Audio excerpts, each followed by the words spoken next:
Hello everyone, আশা করি তোমরা সকলে ভালো আছো। তোমাদের সকলকে স্বাগত জানাই ম্যাথ ক্লাসে।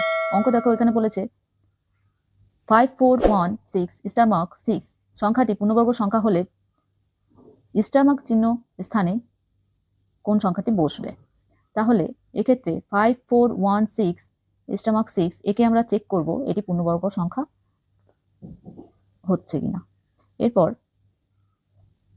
6 রয়েছে, তাহলে 4 4 16 আর 6 6 36 এর একক স্থানীয় অঙ্ক হচ্ছে 6।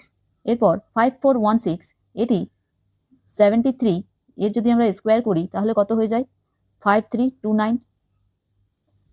তাহলে এর কাছাকাছি পূর্ণবর্গ সংখ্যা হচ্ছে 73, তাহলে এখানে হয়ে যাবে কত 73।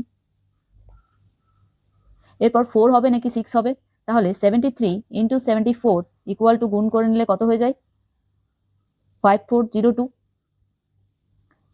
এবং তাহলে 5402 থেকে এটি কত বড় হচ্ছে এটি, তাহলে বড় সংখ্যাটি হবে মানে 736 হবে। তাহলে 736 আর 736 যদি গুণ করে নিই তাহলে কত হয়ে যায় 9। তাহলে আমাদের এই সংখ্যাটি চেয়েছে 9, তাহলে আমাদের অপশন ডি হচ্ছে অ্যান্সার 9।